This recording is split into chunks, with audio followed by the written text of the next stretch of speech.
Aujourd'hui, nous avons l'immense plaisir d'accueillir Nicole Cage, femme des arts et du livre, à la fois romancière, poétesse, éditrice. Comment vas-tu, Nicole? Je vais très bien, merci, et merci à Missela de m'ouvrir les portes de sa sentimentale.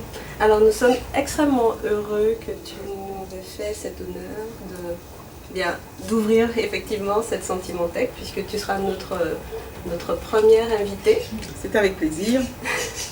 Alors nous allons commencer par les livres qui ont le goût de l'enfance, les livres qui ont accompagné ton enfance, qui peut-être t'ont éveillé à la lecture.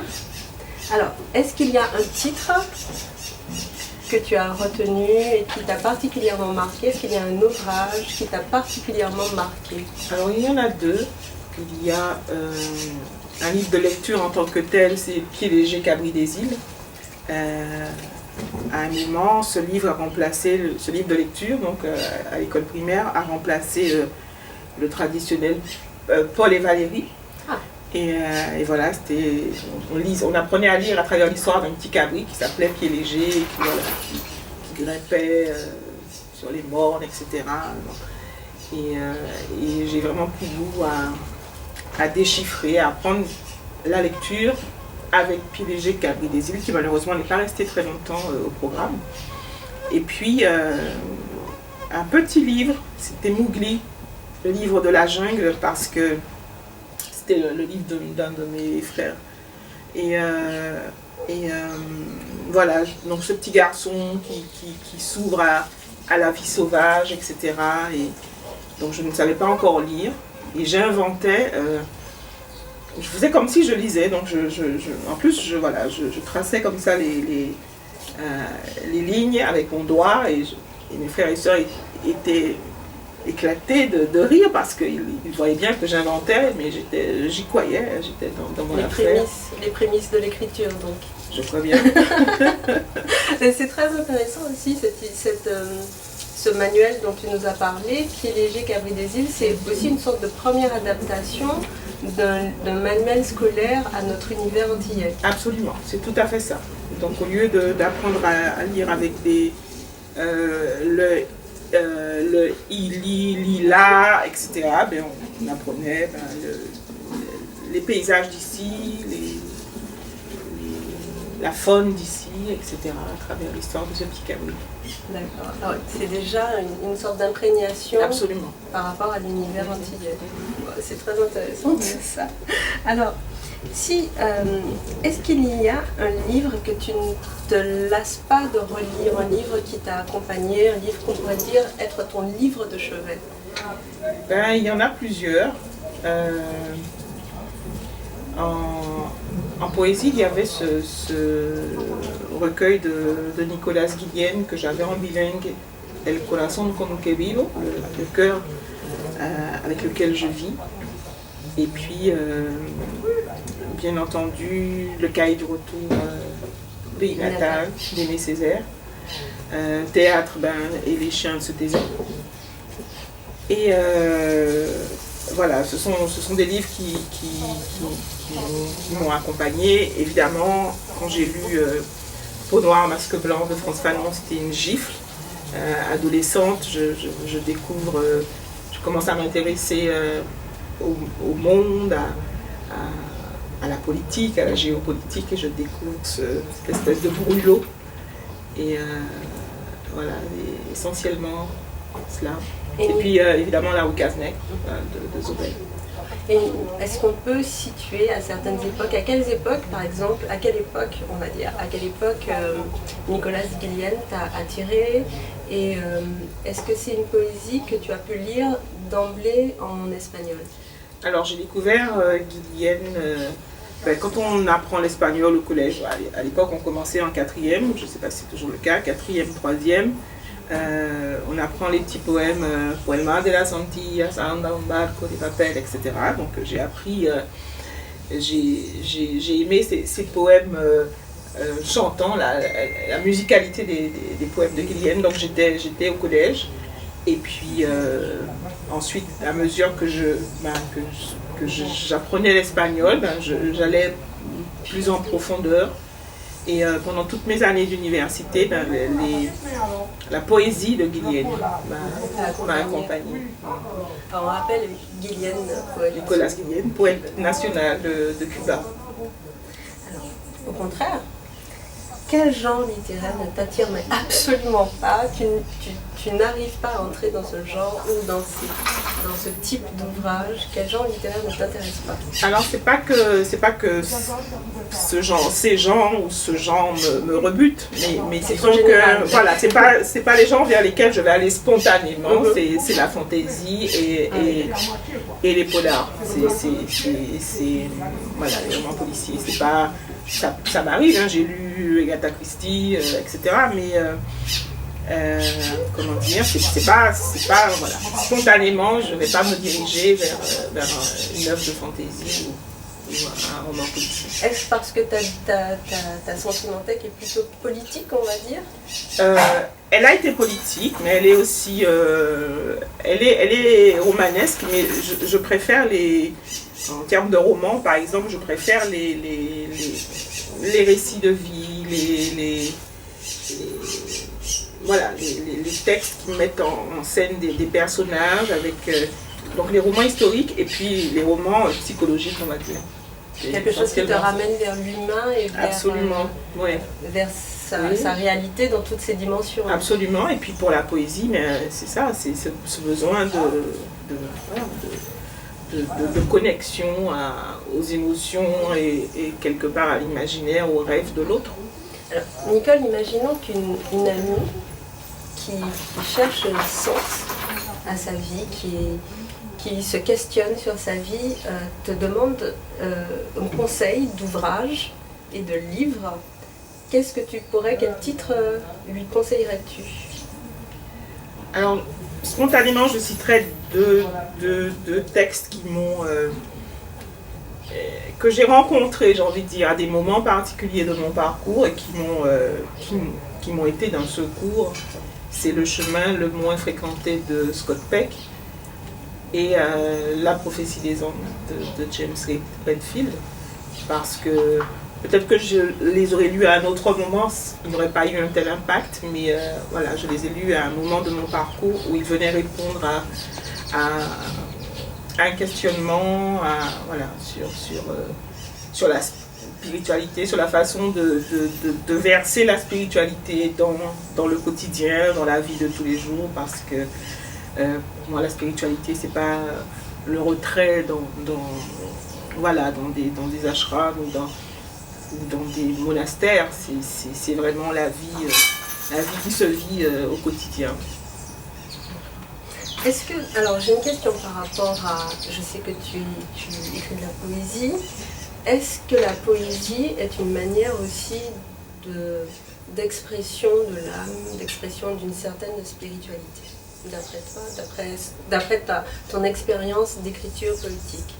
Je pense que quel que soit le mode d'expression artistique, que ce soit la peinture, que ce soit la musique, donc et par essence, j'ai envie de dire la poésie, la danse, etc. Oui, c'est vraiment l'expression de l'âme, c'est vraiment ce besoin que nous avons de nourrir quelque chose au-delà du matériel, au-delà du fonctionnement quotidien basique. C'est ça, c'est de la nourriture pour l'âme. Nourriture pour l'âme. Bien. Là, nous enchaînons donc avec cette question.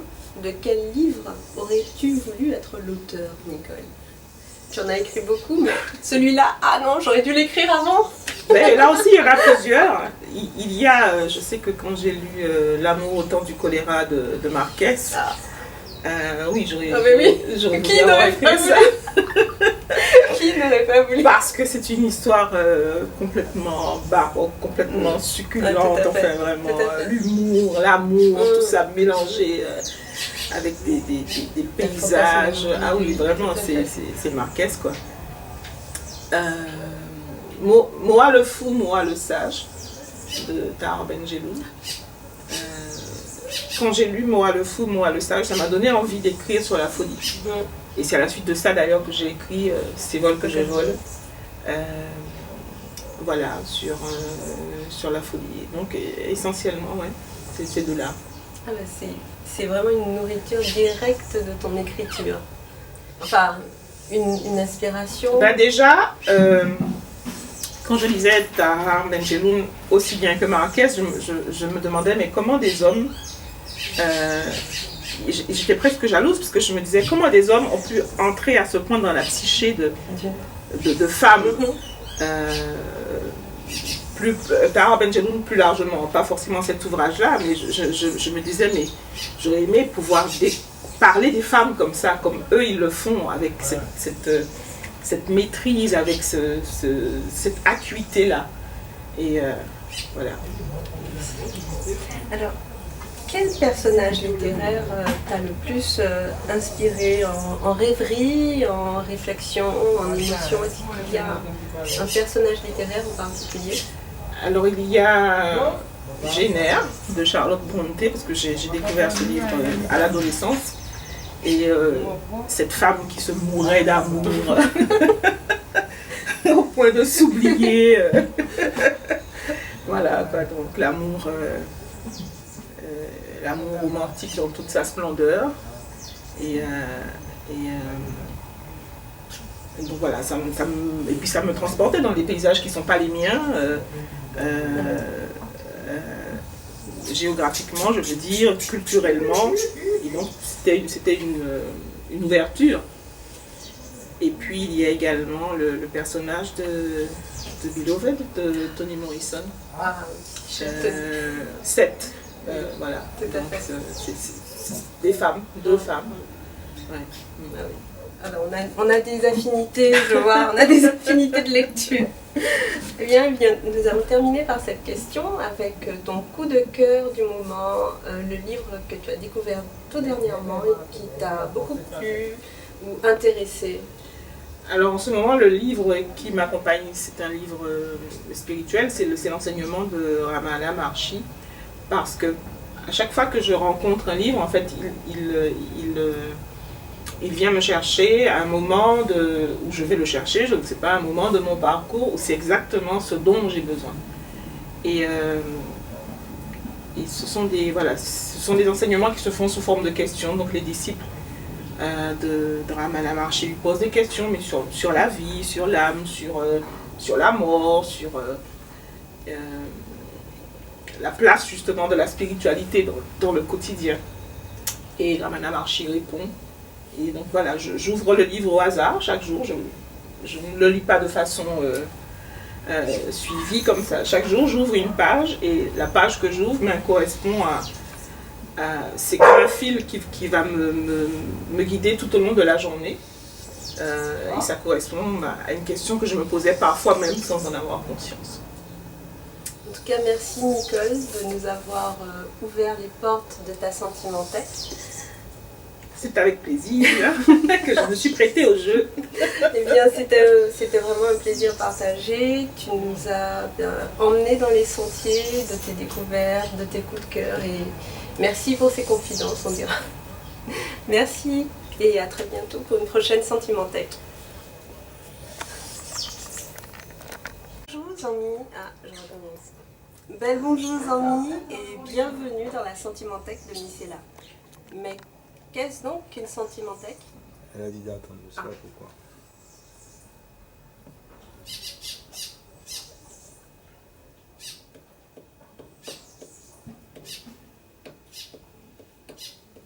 Là, comme ici, là, moi, je suis un régisseur, hein, parce que y a trop de problèmes. Ah, on peut pas arrêter. Tout ça, ouais, ça...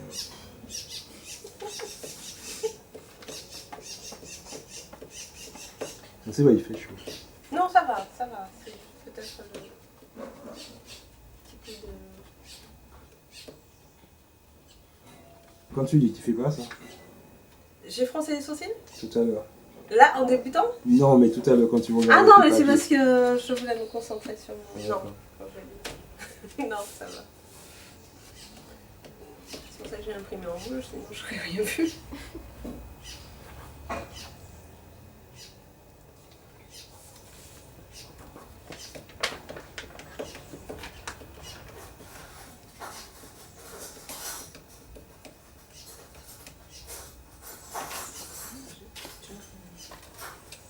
Tu as un stylo, s'il te plaît? Je ne veux pas bouger pour Voilà. Tu vois ça là? Oui, celui-là, un petit bout. Merci.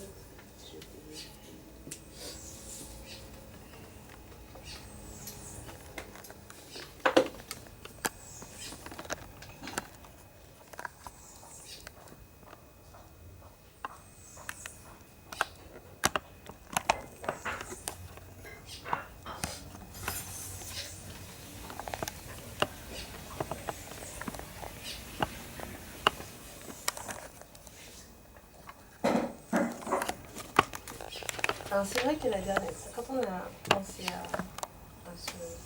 à ce concept, on s'est dit on va interroger des auteurs qui vont nous parler de leurs références, mais nous, moi j'étais vraiment dans mon idée, les auteurs caribéens lisent des romans, ils vont nous permettre de découvrir d'autres auteurs caribéens. Ben non, parce que c'est pas forcément le...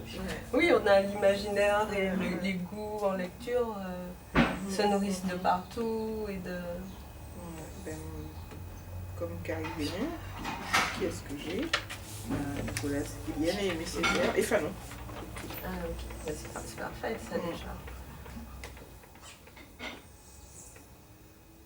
Ah c'est bon. Les tasses, tu peux les tirer Un peu vers. plus en arrière, Ouais, pas autant. ici là, comme ça. Attention si tu peux. Hein. Ouais, c'est mieux. J'ai trouvé encore mieux dans les expressions qu'on va faire de la pub. Tiens le truc. Ouais. Vas-y. Super.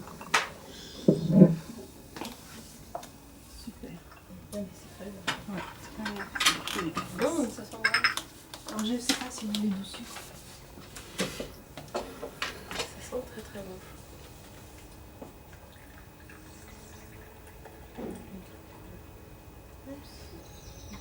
Dessus. Ouais. Et du sucre, Nicole? Oui. C'est ça.